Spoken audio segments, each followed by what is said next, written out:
The rain fell hard on HFY Station. It was not real rain. The station was a massive metal city floating in space, and the water came from broken pipes in the ceiling. But to the small creature, hiding under a torn piece of cloth, it felt just as cold and cruel as any storm. His name was Verax, and he was a Drethari. The Drethari were a dragon-like species. They had scales and wings and could breathe fire when they grew up. But Verax was only a hatchling, just 4 years old. His scales were supposed to shine like bright copper, but they were dull and dirty. His wings were small and thin, not strong enough for flying. His belly was empty, and it had been empty for 3 days. The merchant district was full of noise. Tall aliens walked past, buying and selling strange goods. There were Veilith traders with their long necks and purple skin. There were Crix merchants with hard shells and clicking mouths. There were species from 100 different worlds, all busy with their own lives. None of them looked at Verax. He sat on the wet ground with a small blanket spread before him. On the blanket were 3 things. The first was a wooden toy starship. His clutch father had carved it for him before the sickness came. Every curve and line was made with love. The second was a small bowl that could show pictures made of light. His egg mother had used it to play lullabies for him when he was very small. It still worked, but the light was weak now. The third was a stuffed animal. It was made from scraps of cloth and old fabric. His egg mother had sewn it together herself, and it was the last thing she ever made. These were all Verax had in the universe. "Toys," he called out. His voice was small and weak. "Get toys, please. You want to buy?" A group of Veilith traders walked past. One of them looked down at Verax with disgust on his face. "Look at this," the Veilith said to his friends. "A Drethari runt. Their kind leaves weak ones to die. It is their way. The natural order," another Veilith agreed. "Why waste resources on something that cannot survive?" The first Veilith kicked some mud toward Verax's blanket. Dirty water splashed across the wooden starship. The Veilith laughed and walked away. Verax did not cry. He had learned that crying did not help. He picked up the starship and wiped it clean with his small claws. He handled it gently, like it was the most precious thing in the galaxy. Because it was. He remembered his clutch father's hands working on the wood. He remembered the smell of the carving tool and the warmth of the fire in their small home. He remembered his egg mother singing while she worked on the stuffed animal. He remembered feeling safe. That was before the sickness. The sickness had come to the Drethari colony ship 6 months ago. It spread fast and many died. Verax's egg mother was one of the first. His clutch father held on longer, but in the end, he could not fight it either. Before he died, he had put Verax on a transport to HFY Station. "Find help," his clutch father had whispered. "Someone will help you. Someone must." But no one did. When Verax arrived at the station, he went to the place where orphans were supposed to go. It was called the Sentient Youth Protection Office. The alien behind the desk had looked at him with cold eyes. "Species?" the alien had asked. "Drethari," Verax had answered. "Not covered." The alien had not even looked up from the screen. "The Drethari are not signatories to the Galactic Compact's child protection laws. Your species joined the galaxy too recently. There are too few of you. You are not our responsibility." "But I have no one," Verax had said. "Please, I am hungry." "Not our responsibility," the alien had repeated. "Next." And that was how Verax ended up in the merchant district, trying to sell the only things he had left. The hours passed slowly. The fake rain kept falling. Verax's stomach hurt from hunger. He had found some old food in a trash container 2 days ago, but it had made him sick. Since then, he had eaten nothing. A Crix merchant stopped in front of his blanket.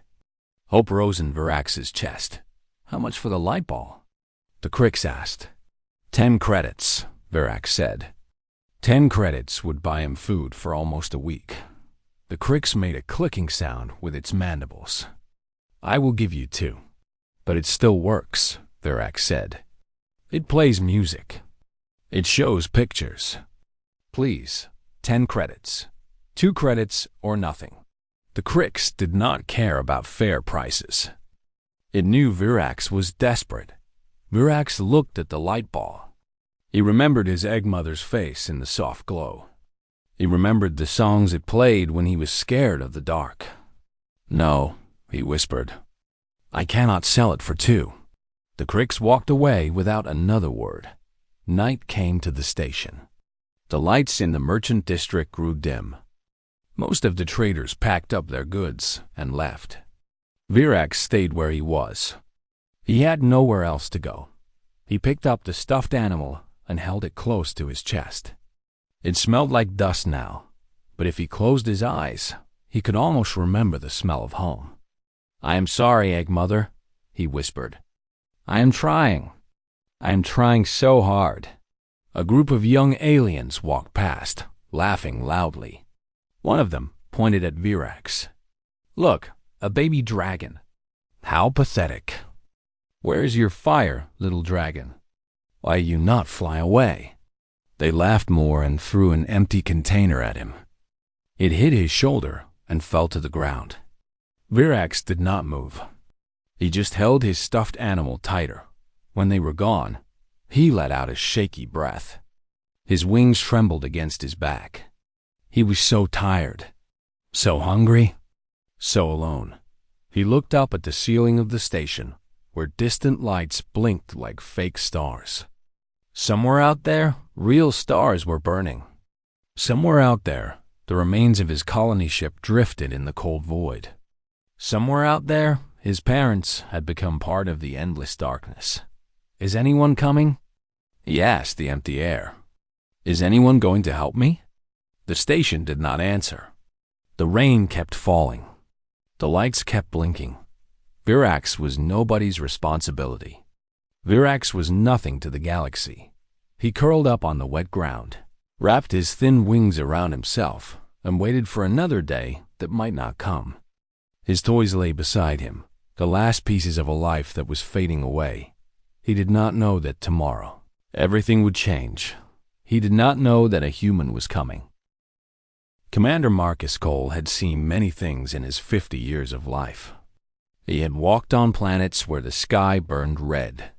He had flown through asteroid fields that could crush a ship like paper. He had met aliens who spoke with colors instead of sounds, and creatures who lived for 1,000 years.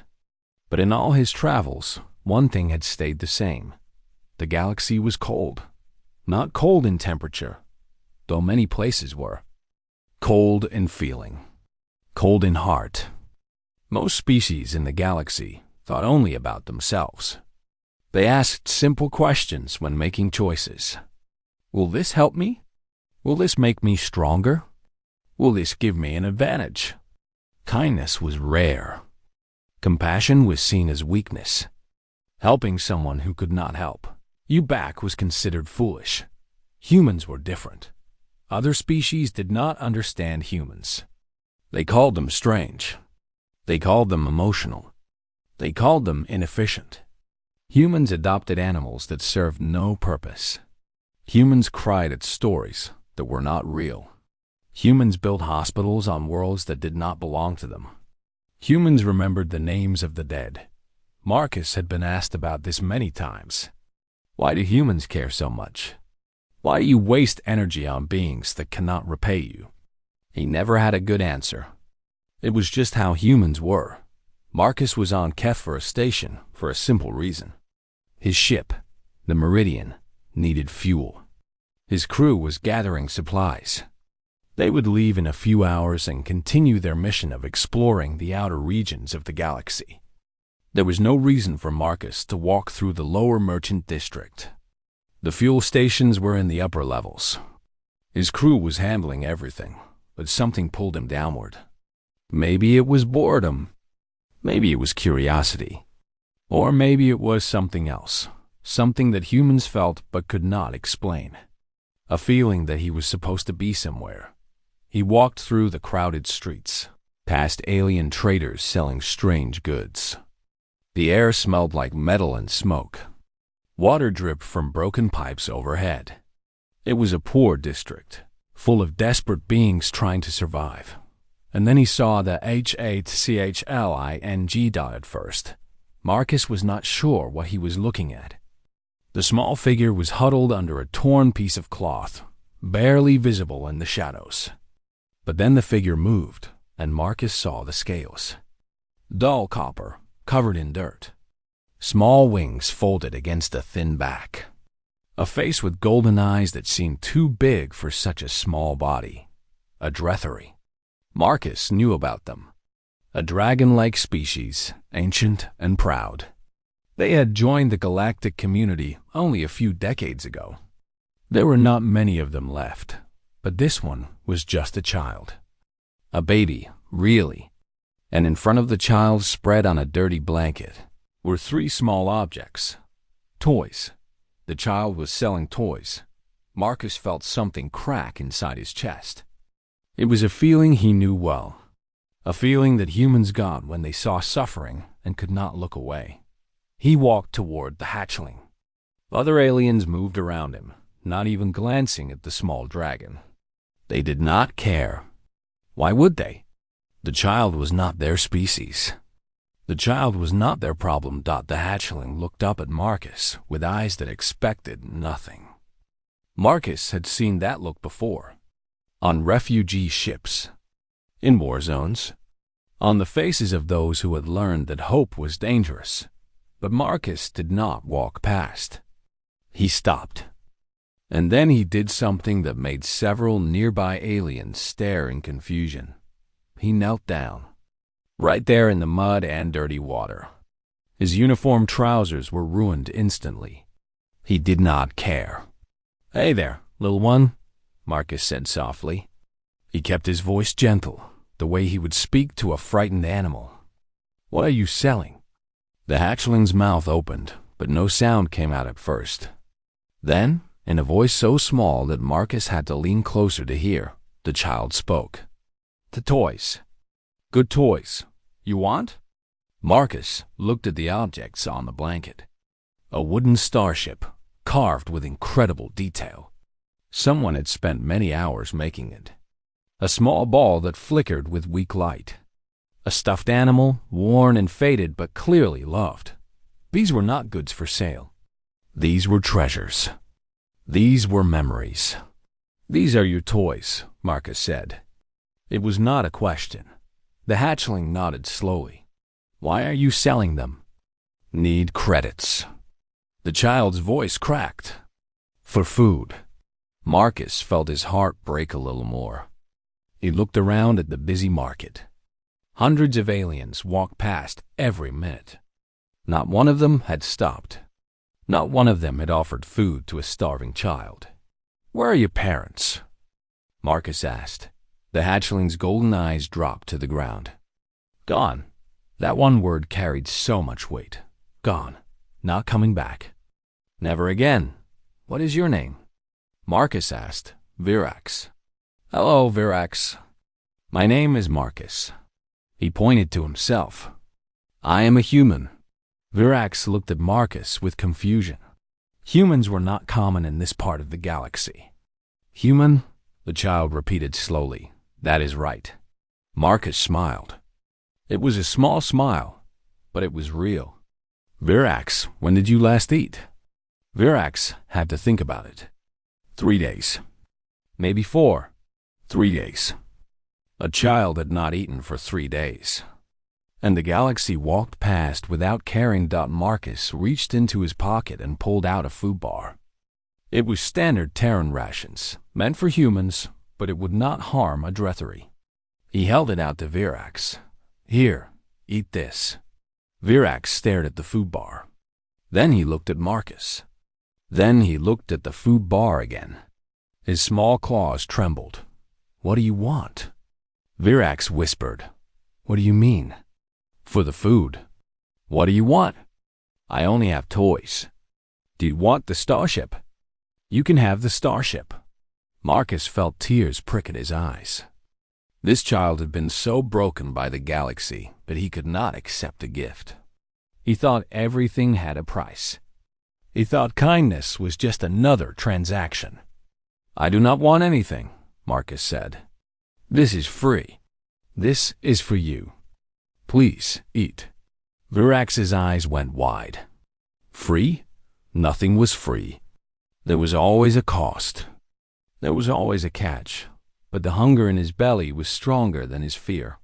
He reached out with shaking claws and took the food bar. He bit into it, and the taste made him almost cry. It was not amazing food.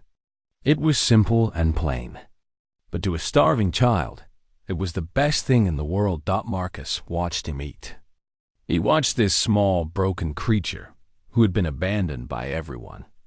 And in that moment, he made a decision. He was not going to walk away. He was not going to leave this child in the mud. He was not going to be like everyone else. "Verax," Marcus said when the child had finished eating, "would you like to come with me? I have more food on my ship. And it is warm there. No rain." Verax looked up at the human with wide eyes. Come with him? Leave this place? It sounded like a dream. It sounded like a lie. "Why?" Verax asked. "Why would you help me?" Marcus thought about the question. It was a fair question. Every other species in the galaxy would ask the same thing. What was the benefit? What was the advantage? But Marcus was human, and humans did not need reasons to help those who were suffering. "Because you need help," Marcus said simply, "and I can give it." Verax did not understand, but he was too tired and too hungry to argue. He gathered his toys carefully, placing them in his small arms. The wooden starship, the light ball, the stuffed animal Dot, and then, for the first time in months, he stood up and followed someone. He followed the human named Marcus. He did not know where they were going. He did not know what would happen next. But somewhere deep inside his small heart, a tiny spark flickered to life. It was hope. Weak and fragile and afraid, but still there. Hope that maybe, just maybe, the galaxy was not as cold as he thought. The administrative bureau of HFY Station was a tall building made of gray metal. Inside, hundreds of aliens sat behind desks, processing forms and documents. Everything was organized. Everything was efficient. Everything was cold. Marcus stood in front of a desk with Verax beside him. The small hatchling held his toys tightly against his chest and tried to make himself as small as possible. He did not like this place. The lights were too bright, and everyone looked at him like he was something dirty. Behind the desk sat a Crix official. The Crix were insect-like creatures with hard shells and multiple eyes. This one had dark green coloring and mandibles that clicked when it spoke. "State your business," the Crix said, without looking up from its screen. "I want to register this child as my dependent," Marcus said. His voice was calm and clear. "I want to adopt him." The Crix finally looked up. Its many eyes moved from Marcus to Verax and back again. "The Drethry hatchling?" "Yes, his name is Verax." The Crix made a clicking sound that might have been a laugh. "That is not possible. Return the creature to wherever you found it." Marcus did not move. "I am not going to do that. This is not a request, human." The Crix's voice became harder. "The Drethry are not signatories to the Galactic Compact's child protection clauses. This creature has no legal standing. It is not recognized as a protected minor." "He is a child," Marcus said. "He is 4 years old. He has been starving on your station for months. He has no parents. He has no one. These facts are unfortunate but irrelevant." The Crix did not care. The Drethry joined the galactic community too recently. Their population is too small. They did not sign the necessary agreements. Therefore, their offspring are not covered by our protection laws. So you let children die because of paperwork. We follow the rules, Commander Cole. The rules exist for good reasons. If we made exceptions for every sad case, the system would collapse. The Crix turned back to its screen. This conversation is over. Remove the creature and leave. Marcus felt anger building in his chest, but he kept his face calm. He had dealt with beings like this before. They hid behind rules because rules were safe. Rules meant they never had to make hard choices. Rules meant they could watch children suffer and say it was not their fault. "Let me speak to your supervisor," Marcus said. "My supervisor will tell you the same thing." "Then let me speak to them anyway." The Crix's mandibles clicked with irritation, but it pressed a button on its desk. A few minutes later, another official arrived. This one was taller and had silver bands on its shell that showed higher rank. "What is the problem?" the new Crix asked. "This human wants to adopt the Drethary hatchling," the first Crix explained. "I have told him it is not possible." The supervisor looked at Marcus with cold eyes. "The rules are clear, Commander. The Drethary are not covered. You cannot adopt this creature through our system." "Then I will use a different system," Marcus said. Both Crix stared at him. Marcus pulled out a small device and pressed a button. A holographic document appeared in the air between them. It showed the official seal of the Terran Exploratory Corps. "I am Commander Marcus Cole, registry number TEC7749. I have full diplomatic standing under Terran law. And I am invoking Article 7 of the Terran Humanitarian Charter." The supervisor's mandibles stopped clicking. "What?" Marcus read from the document. "Article 7 states that any Terran citizen may extend provisional protection to any sentient, minor and immediate danger of death, regardless of species origin or compact status. The protection becomes permanent after a review period of 6 standard months." There was silence in the office. Other aliens at nearby desks had stopped working to listen. "That clause," the supervisor said slowly, "was created for human children lost in border conflicts. It was meant for your own species." "The wording does not specify human children," Marcus said. "It says sentient minor. Verax is sentient. Verax is a minor. Verax is in immediate danger of death from starvation. The clause applies." The supervisor's eyes moved rapidly as it processed this information. It was looking for a way to argue, a way to refuse. But the human was right. The wording was clear. "This is highly unusual," the supervisor said. "I do not care about usual. I care about this child. If you do this, you will be fully responsible for the creature. Its survival. Its education. Its integration into society. If it causes problems, you will face consequences. I understand. Other species will think you are foolish. They will say you have wasted resources on genetic material with no strategic value." Marcus looked down at Verax. The small hatchling was watching him with wide golden eyes. He did not understand what was happening, but he understood that the human was fighting for him. No one had ever fought for him before. "Let them say what they want," Marcus said. "I have made my choice." The supervisor was quiet for a long moment. Then it turned to the first Crix and spoke with clear displeasure. "Process the registration. Provisional dependent status under Article 7 of the Terran Humanitarian Charter." The first Crix looked shocked, but it began typing on its screen. "I need the creature's biological data." "His name is Verax," Marcus said firmly. "Use his name." The Crix paused, then typed again. "Verax, species Drethary. Age, approximately 4 standard cycles. Guardian, Commander Marcus Cole. Human, Terran Exploratory Corps." It took 30 minutes to complete all the forms. Verax stood silently through all of it, holding his toys and trying to understand. Words flew over his head. Legal terms. Registration numbers. Provisional status. review periods. But one thing was becoming clear to him, even if he could not fully believe it. The human was taking him. The human was keeping him. When everything was finished, Marcus received a small chip that contained all the official documents. He put it in his pocket and looked down at Verax. "It is done," he said. "You are under my protection now. No one can send you away." Verax's voice was barely a whisper. "I do not understand. Why did you do this?" Marcus knelt down so he was at eye level with the hatchling.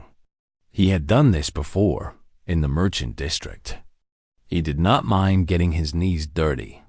"Because you deserve to live," Marcus said. "Because you deserve to be safe. Because every child, no matter what species, should have someone who cares about them." "But I am nothing," Verax said. The words came out flat and practiced, like he had heard them many times. "I am just a runt. I am defective. I am nobody's responsibility." Marcus felt his heart ache. These were not the words of a child. These were the words of a broken spirit, taught by a cruel galaxy that some lives did not matter. "Listen to me, Verax." Marcus put his hand gently on the hatchling's shoulder. Verax flinched at first, then slowly relaxed. "You are not nothing. You are not defective. You are a brave little boy who survived things that would have destroyed others. And from now on, you are my responsibility. You are my son." Son. The word hung in the air between them. Verax did not know what to say. He had never had a father who chose him. His clutch father had been assigned to him by biology. But this human, this strange being from a strange species, had chosen to fight for him. Had chosen to keep him. "I do not know how to be a son," Verax admitted quietly. Marcus smiled. It was a warm smile, full of kindness. "That is okay. I do not know how to be a father to a dragon. We will figure it out together." Together. Another word that Verax did not fully understand. He'd been alone for so long. The idea of together felt like trying to hold water in his claws. But as they walked out of the administrative bureau and into the busy streets of the station, Verax realized something. The human's hand was on his shoulder. It was warm. It was steady. It did not let go. Maybe together was something he could learn. Maybe this human could teach him. The Meridian was a beautiful ship.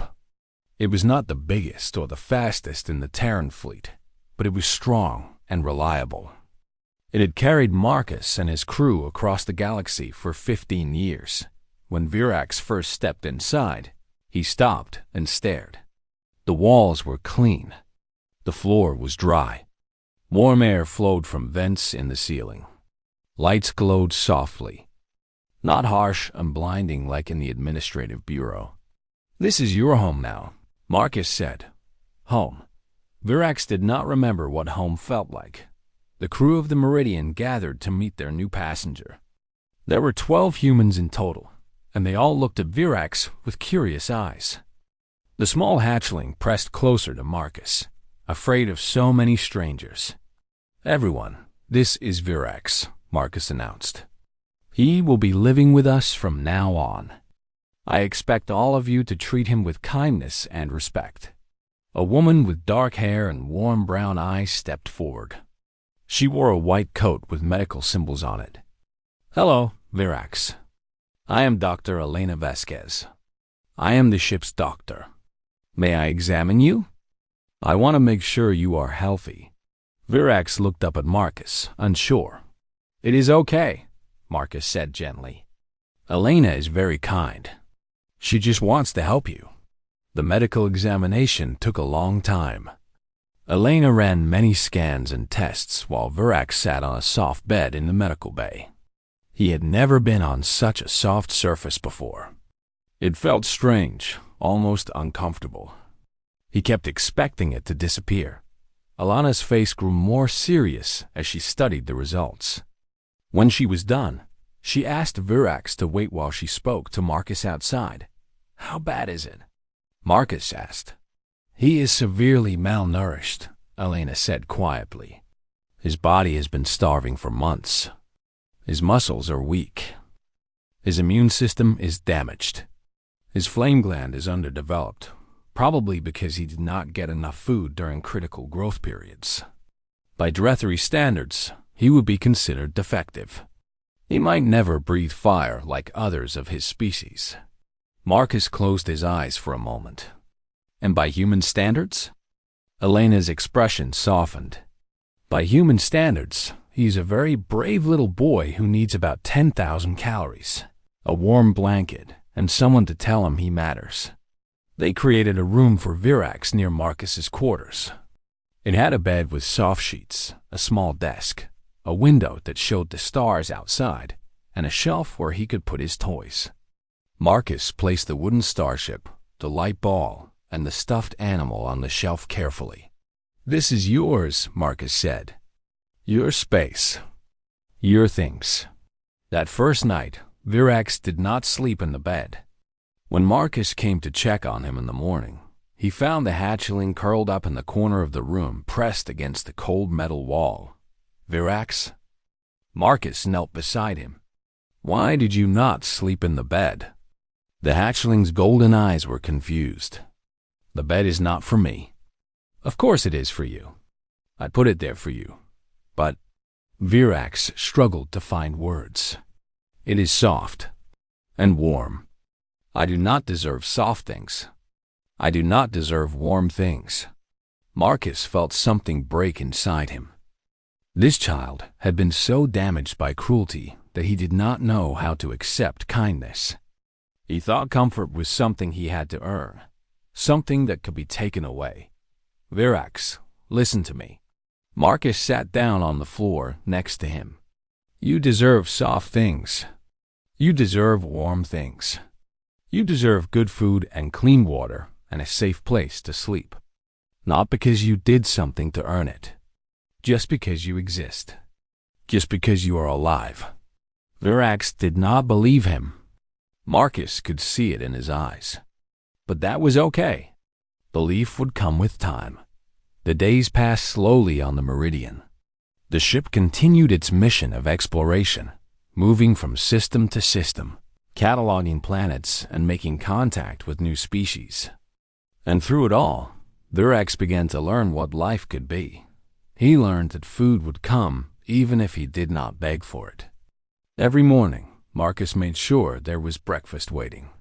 Every evening, the crew ate dinner together in the common room. No one made Verax pay for his meals. No one took food away from him. He learned that not all hands brought pain. Marcus would put a hand on his head sometimes, a gentle touch that meant safety. Elena would check his health with soft movements and softer words. The other crew members would pat his shoulder or ruffle the small horns on his head. At first, every touch made him flinch. But slowly, very slowly, he began to relax. He learned the names of the crew. Lieutenant Park, who flew the ship with steady hands. Engineer Thompson, who kept the engines running and let Verax watch him work. Officer Chung, who told funny stories during dinner. They were all humans, and they were all kind. One night, Verax found the courage to ask a question that had been burning in his mind. "Marcus," he said quietly, "why are humans different?" They were sitting in the observation room, looking out at the stars. Marcus had brought 2 cups of warm drink, one for himself and a smaller one for Verax. "What do you mean?" Marcus asked. "Other species do not help those who cannot help them back. The Crick said so. The Valeth said so.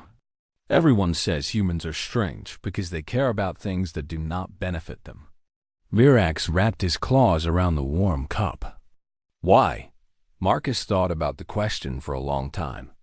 "I do not know if I can explain it," he said finally. "It is just part of who we are. When we see someone suffering, we feel their pain. We cannot walk away and pretend we did not see. But what if helping them makes you weak? What if other species take advantage of you? Then we help anyway." Marcus smiled. Maybe it is foolish. Maybe the galaxy is right to call us strange. But I would rather be foolish and kind than smart and cruel. Verax did not fully understand, but he thought about it for many days afterward. 3 weeks after coming aboard, Verax finally slept in the bed. He woke up warm and safe, and for a moment, he forgot to be afraid. 1 month after coming aboard, he laughed for the first time. Engineer Thompson had made a joke about a broken part, and the sound came out of Verax before he could stop it. The whole crew turned to look at him with surprise, and then with joy. He laughed. Officer Chun said with a huge smile. The little dragon laughed. Verax felt embarrassed, but also something else. Something warm in his chest that he did not have a name for. 2 months after coming aboard, he finally called Marcus by a new name. They were in the observation room again, watching a nebula paint colors across the darkness. Verax was tired, his eyes half closed, his small body leaning against Marcus's side. "Father," he whispered. Marcus went very still. "What did you say?" Verax's eyes opened wide, suddenly afraid. "I am sorry. I should not have said that. You are not my clutch father. I did not mean to, Verax." Marcus's voice was thick with emotion. "You can call me that. If you want to, I would be honored. Really? Really?" Verax felt tears prick at his eyes. He had not cried in so long. He had trained himself not to cry because crying did not help. But these tears were different. They did not come from pain or fear. They came from something else. Something he was only beginning to understand. "Father," he said again, testing the word. "Father." Marcus wrapped an arm around him and pulled him close. "I am here, son, and I am not going anywhere." Outside the window, the nebula glowed with light. The stars burned in the endless darkness. The galaxy was still cold and cruel in so many ways. But here, on this small ship, a human and a dragon had found warmth, and neither of them would ever be alone again. 10 years changed everything. Verax stood on the bridge of the Meridian II, looking out at the stars. He was not small anymore. He was tall, taller than most humans, with broad shoulders and wings that could carry him through low-gravity environments. His scales gleamed like polished copper, bright and healthy after years of good food and care.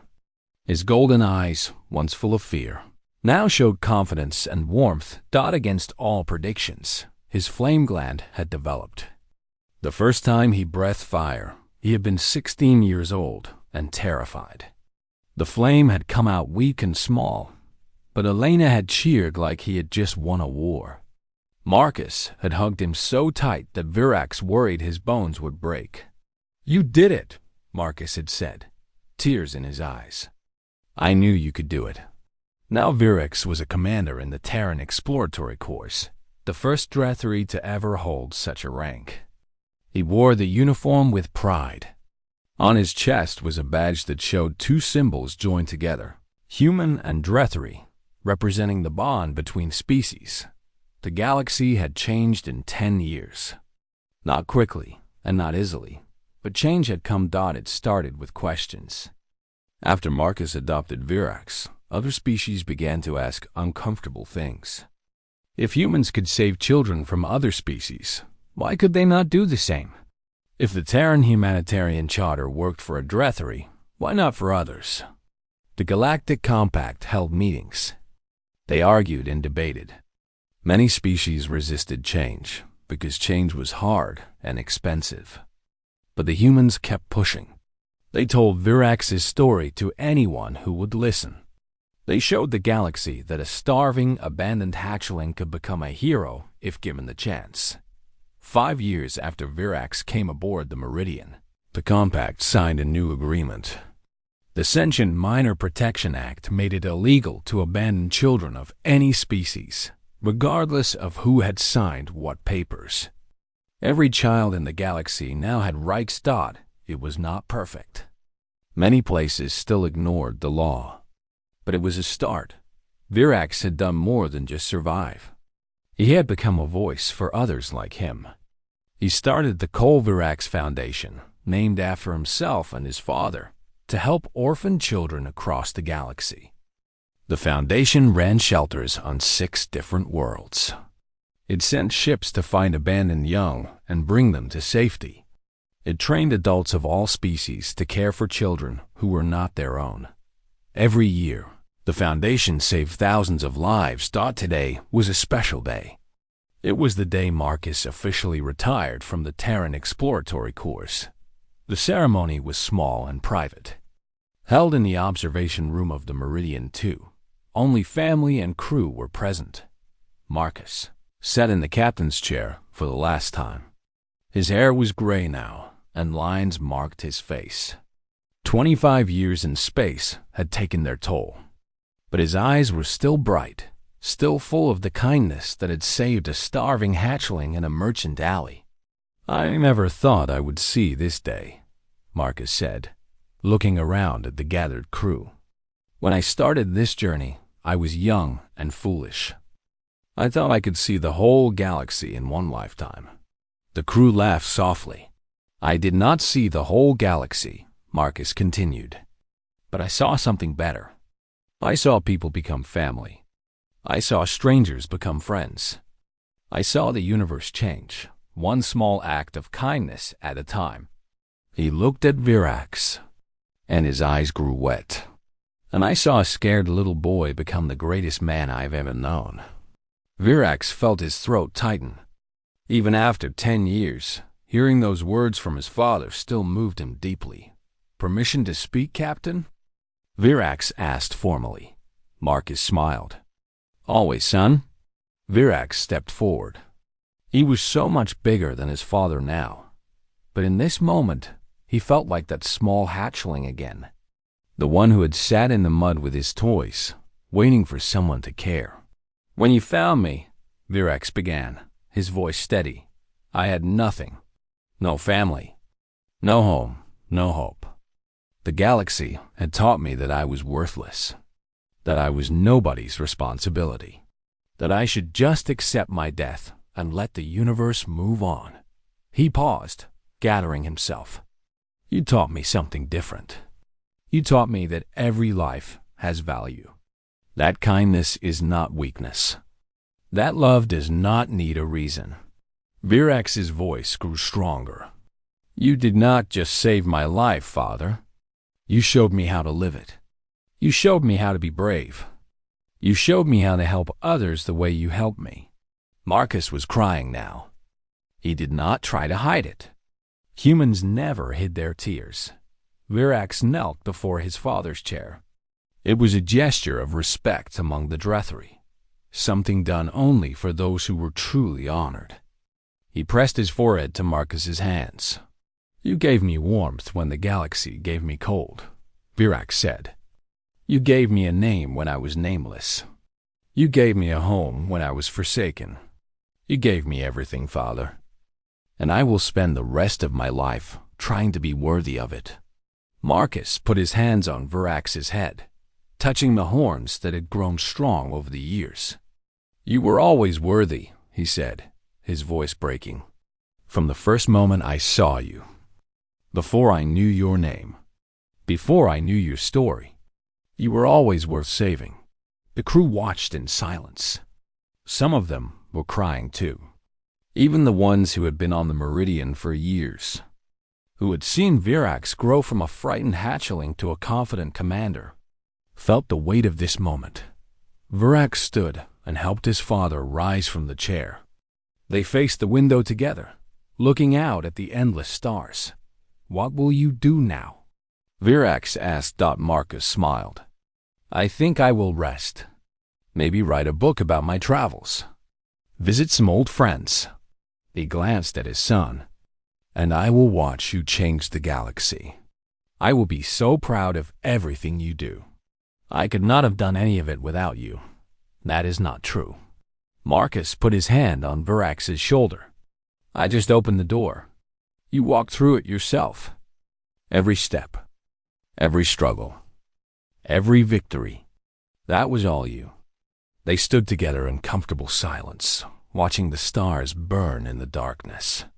Father, Verax said after a while, do you remember what the Crix official said when you tried to adopt me? He said I had no strategic value. He said I was a waste of resources. Marcus nodded. I remember. What do you think now? Marcus looked at his son, at the commander's uniform and the Foundation badge, at the strong wings and bright scales, at the gentle eyes that had once been so empty and afraid. He thought about the thousands of children saved by the Foundation. He thought about the new laws that protected the weak. He thought about the way the galaxy had shifted, slowly but surely, towards something better. I think, Marcus said, that the value of a life has never been about strategy. It has never been about what someone can give you. It is about what they are, what they can become, what they can mean to others. He smiled, the same warm smile he had given in that muddy merchant alley 10 years ago. And you, my son, are worth more than all the stars in the sky. The observation room was quiet. Outside, the universe stretched forever in every direction, cold and vast and full of beings who calculated advantages and measured worth. But here, in this small room on this small ship, two people stood together. A human father and his dragon son. Proof that the smallest acts of love could echo across the stars. Proof that kindness was never a waste. Proof that the forsaken could be found. Verax reached out and took his father's hand. It was smaller than his own now, wrinkled with age, but still warm. Still steady. Still full of the love that had changed everything. Thank you, Father, Verax whispered. For everything? Marcus squeezed his hand back. Thank you for letting me be your father. It was the greatest honor of my life. The stars burned on. The galaxy turned. Empires rose and fell, but love endured. And somewhere, in a shelter on a distant world, a child who had been left alone was being lifted up by gentle hands. The hands of someone who had learned, from a human and a dragon, that every life was precious, that every soul deserved warmth, that no one should ever be forsaken. The story continued, passed from heart to heart across the endless night, and it would never end.